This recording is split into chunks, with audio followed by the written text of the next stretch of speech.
So yun po mga idol, no? Isang mapagpalang araw po sa inyong lahat. Dito po yung team. Jules Adventure, Bro Maui, Brado Dong Adventure at si Max Tom Vlog.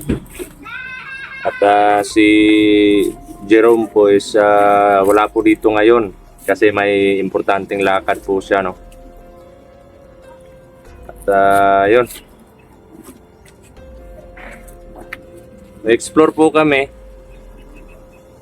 kasi may nakapag-report po sa amin na may ano daw, may tawag nito, may dalawang bata na nawawala, no? At parang kilala ko na yung mga ano, kasi sa mga ganyang pamamaraan alam naman natin na yung mga kalaban natin yung mahilig gumawa sa mga ganyang bagay. Hindi pa po kami totally naka-recover dun sa mga masasamang katawan namin. Gawa nga po nung time na naulanan kami. Pero okay lang po yun mga idol, no? Ang importante magagawan po natin ng paraan yung mga nangyayari po ngayon, no? At yun, particular naman dun sa mga kapatid natin na mga hunters na nawawala ngayon nasa mga kamay ng mga kalaban, no?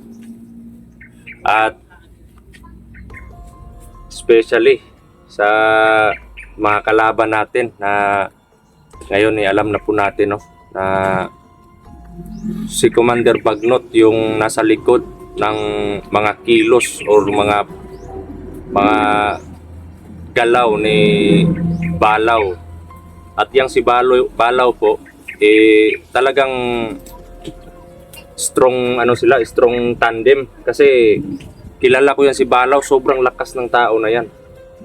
At ewan ko lang bakit may mga may liham na pinadala si Bagnot para sa kanya at parang under niya pa yun si Bagnot base doon sa mga sa mga mensahe niya na para kay Bagnot sana, pero na po natin, no, na confiscate po natin yung liham na yun. At yun mga idol, siguro may mga may mga usapan din sila ni Bagnot, no? Kaya ganun na lang yung yung mga mensahe ni Bagnot sa kanya. At siguro sabi nga sabi nga dun sa liham na nangungumusta si Bagnot dun sa mga sa mga tauhan. So it means yung mga high powered na kalaban natin, bro, na mga kalaban na may mga high power, galing yun kay Commander Bagnot. Galing kay Bagnot. Pero siguro kasi parang may nag-guide sa kanila, parang pag may matatamaan may magagamot. Tandem din yun ng mga tauhan ni Bagnot tsaka ni Balaw. Kasi alam naman natin na kadalasan sa mga tauhan ni Balaw is mga orationist lang. May mga dalang baril pero iilan lang. Kaya siguro isang strategy din yun nila. At yun nga, hinahanapan po namin ng butas yung mga choreography tsaka mga plano nila, no, based dun sa mga nakikita namin o sa mga nasasagupa namin kalaban. At yung pinag-aanuhan lang namin, pinaghahandaan lang po namin, baka kami yung makitaan ng lusot or baka may mga din sila, may mga strategy para doon sa mga kahinaan namin, kasi ako may kahinaan din yung sa akin at pati sa amin lahat may mga kahinaan po kami.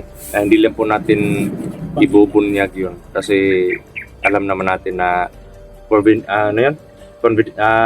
confidential sa mga ganyang bagay. At yun, nagpapasalamat din po ako na andito na din si Julius para tulungan po tayo sa maka-abante tayo sa mission, no, na andito si Julius. Kulang pa rin kami ng isa ngayon pero okay lang po yun kasi may importante ding lakad yung isang kapatid natin na si Jerome, no? Kaya yun mga idol, no? Sana po suportahan nyo po kami pagdarasal para sa mga kaligtasan namin. At sana po magtagumpay tayo sa mission, no? At ma-rescue natin yung 2 bata na nawawala. Ano na daw yun bro hindi na basta bata. Parang nasa 13 Sa amin or sa matured na. hindi, parang 13 or 14. Patungong matured Kasi magkaibigan daw yun Tapos nagano sa magulang na mangunguha lang ng nyog. Oo, sa gilid ng bundok. Yung problema, hindi na naka-uwi. Tapos yung nasa exploration pa tayo, mga ilang araw na yun, yung nasa bakbakan tayo, mga ilang araw nang nakalipas. Kaya yun yung natin ngayon. Sana din na magkadugtong, no? Madugtong yung mga daanan namin sa mga kapatid natin na nawawala, no? Magsipang abot ang Oo. natin sa isang Kasi may naman tayo may tiwala naman tayo na idudugtong yung mga daan namin, no? Para makatulong din tayo sa kanila, no? Hopefully po mga idol na mangyari nga yung mga ganong bagay, kasi sobrang delikado parang yung mga kalaban natin po Yung naman sila sa panguha ng oo. ng mga inosenteng tao.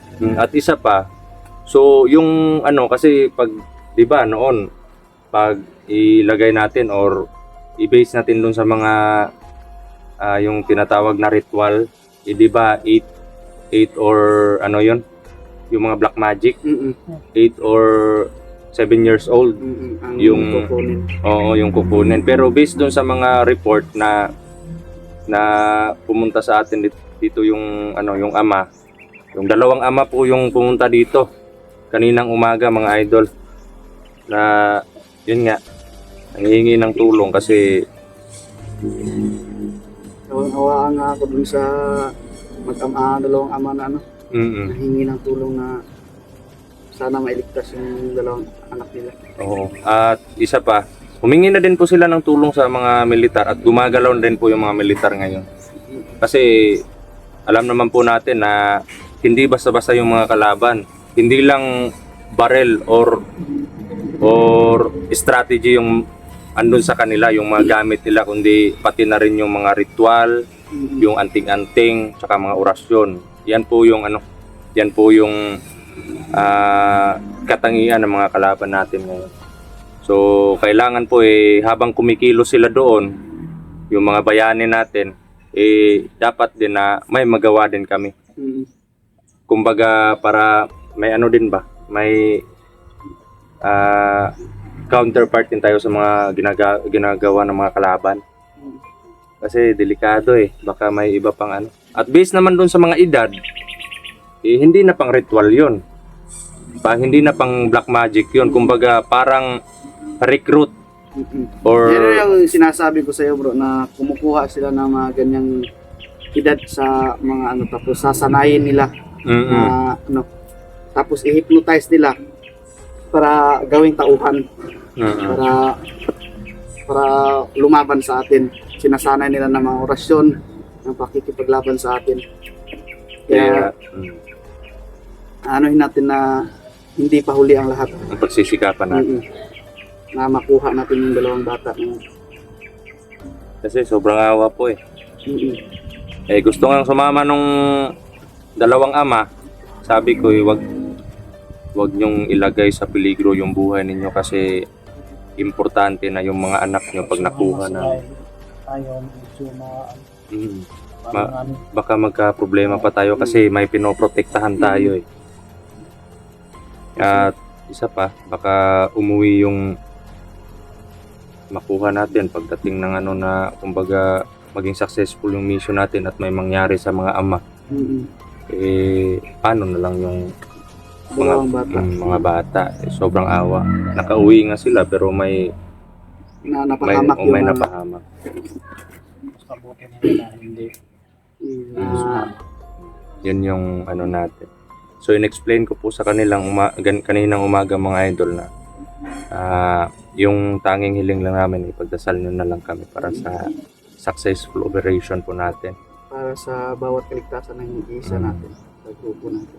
Kasi sobrang ano po mga idol, sobrang hirap.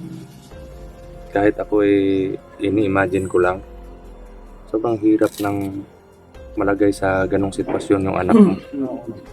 Gusto mong matulog, hindi ka makatulog. Gusto mong kumain, wala kang ganang kumain kasi Kasi yung isip mo nandun lang sa anak mo.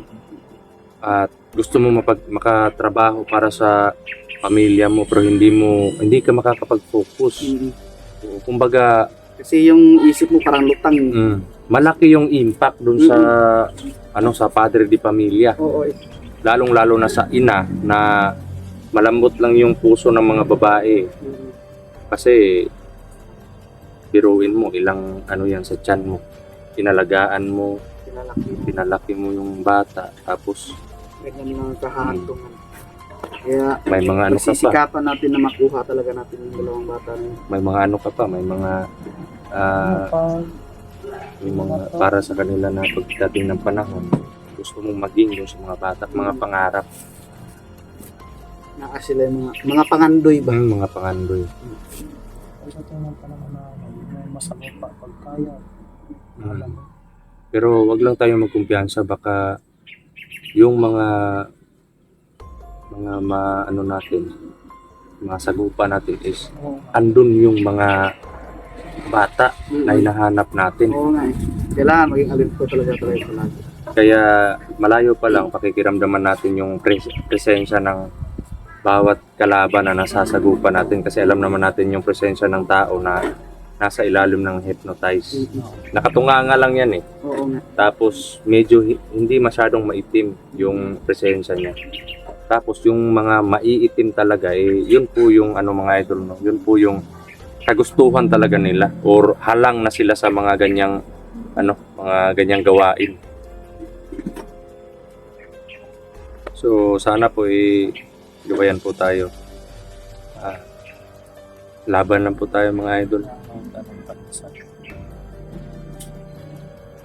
Bakit andyan ka bro? Halika dito. Pakita ka kasi napanapin tayong tatlo. Malulusog. Hindi, pag nasa gitna si Baduro, siya lang yung para siyang nasa burger sa gitna ng Okay burger. lang yun kasi kahit i-sandwich nyo ako. Para kung sandwich sa inyo, kasi mga lalaki ng mga yun. Kaya nga, di ako umano kasi nasa gitna ka. Para kang nasa burger. Yan na nga yung sinasabi ko na kung masagop pa natin si Balaw, wag gagamit ng pangyarihan. Lakas to lakas. Physical Tignan na natin lakas kung tatalo ba yung lakas niya sa Oo nga. At mga tiyan natin. may pa bro. May pinorward sa akin na video tungkol dun sa isang kapatid din natin, isang vlogger or isang hunters na nasa kamay na naman ni Bagnot ngayon. Ayan ba? Nakalimutan ko yung pangalan ng hunters. talaga naghahasik na sila ng laking grabe. Siguro magre-rescue din sana dun sa mga kapatid natin. So bro, Yung mga kalaban natin, sobrang mautang lang. Mautak talaga. yung nga kasi yung kaya nating yung mga ginagawa natin ay kaya din nilang gawin. Oo. Pero Malaman nila na ang mga sundalo na papunta, Mawawala yan. mawawala yan. Kaya sabi ko, paano ba ito yung mga vlogger lang yung minaliit nila? Kasi may mga na din may mga na din, may mga army na din na may mga sumpa yung mga bala nila. Isa yun sa mga panangga nila na natin mga idol, senior natin. Nag-share po kami ng kaalaman tungkol doon para makakilos naman sila ng maayos. Kasi ilang beses na daw silang nakasagupan ng ganun pero bigla na lang nawawala. At Pinagtatawanan lang yung mga baril nila kasi hindi tumatalab. hindi tumatalab. Kaya yun, sana ay maging successful din po yung mission nila, no. Kasi alam natin na mahirap talaga yung trabaho nila na Oo. Kasi isa po ako sa mga tagahanga ng kahit, mga mga kasundaluhan natin. kahit naman ako bro. Kasi sa atin nga, nako-compare ko nga na nararanasan nga natin yung ulan, init, pawis, anong tawag dito, pagod ng katawan. Oh, pero Fortunately na umaabante at lumalaban pa rin. Siguro bro, naisip ko kung wala tayong mga depensa, patay na siguro. matagal na. Matagal na tayong wala. Kasi kung alam nyo mga idol, di bale, pag sa susunod hindi naman natin malaman or alam yung panahon, baka may makasagupan na naman tayo. Tinatamaan po kami. Mga idol, tinatamaan po kami ng mga dala nilang armas. Pero parang hindi hindi tumatagos. hindi tumatagos sa katawan namin kasi doon sa mga protection namin. At yun, pumupula lang, may pula, Pasa lang. may pasa sa katawan namin. Pero may mga orasyon naman tayo para mawala agad yung pasa. Kaya at may may mensahe din akong natanggap galing sa isang kapatid natin na hunters kasi nakikipag-coordinate na po kami, no. May mga may mga coordination po tayong ginagawa doon sa mga kapatid natin na hunters na may mga tauhan po yan sila Bagnot na hindi po sanay sa mga orasyon. At yung gumagamit lang po ng orasyon, yung matinding orasyon is yung mga commander nila. Pero may mga commander din katulad ni Balaw na talagang orasyon yung focus niya. Kasi kumbaga tutor yan sa sa orasyon. Oo. Kasi nakikita ko noon nung nagre-recruit sila ng mga tauhan, siya mismo yung nagtuturo kung paano gamitin yung orasyon. Paano mag-ritual. Paano mag-ritual. Kaya yung tauhan niya, halos lahat marunong gumamit ng orasyon. Pero hindi bali. Hanapan natin ng paraan. Hanapan natin ng paraan. May mga butas na po kaming nagagawa para doon sa strategy nila pero hindi pa po perpekto. Ang sa amin lang ngayon na may magawa man lang kami doon sa mga kapatid natin na nawawala or hawak ng mga kalaban at yung mga biktima katulad ng dalawang bata. Lalong-lalo na talaga doon sa dalawang bata. So bro? Ready na kayo? Ako ready na ako, bro. So yun mga idol, no? Ready ka na, bro? Ready na. Hubad ka na. Apoy na yung katawan ko. So yun mga idol, no? Dito na lang po yung update natin at susulong na po tayo. Sana po hindi na po maulit na maulanan tayo. May mga naman po kami, may mga gamit. Pero binalot na lang namin sa sa plastic para hindi po mabasa. Di bale nang kami yung mabasa, yung mga gamit namin safety lang kasi makakabihis naman kami pagdating ng location na safety. Oo, pag wala na ding ulan. So yun mga idol, no, maraming salamat po sa walang sawa na suporta ninyo at pagmamahal at kabilang na rin po yung pagdarasal para sa kaligtasan namin, no. At sa lahat po ng mga solid supporters namin dyan, maraming salamat po sa inyo, no. Salamat po talaga. At para sa ating channel naman, no, Brad Dudong Adventure, pakisuportahan po natin yung channel ng bawat isa sa amin, no. Jules Adventure, Max Tom Vlog at kay G Adventure 23 at Coming. may pagdating ng panahon na may makabili na din tayo ng cellphone ni Brother Maui, no. At po yung darating na channel ni Maui. pinag-iisipan pa namin kung ano yung nakapag-isip ka na yung pangalan ng channel. Hindi pa ako na mag-isip ko. Oo. Diyan na tayo Mag-comment siguro. nga kayo. Oo. Po kayo, mag-suggest po kayo. Mag-suggestion. Kung ano yung mas bagay sa kanya, no. Yung talagang astig. Kasi astigin to si Bro Maui. Stigin sa ano, skama. At yun, sa mga bago pa lang po napadpad sa channel natin, sana po isuportahan nyo po yung bawat channel namin, no? At paki-ano na din po, paki-support, paki-like at paki-share po ng mga video at paki-subscribe na din po, no? Paki-hit din ng notification bell para lagi po tayong updated, no, sa mga bagong video namin i-upload. So yun, maraming salamat po sa suporta nyo. Salute po kami lang.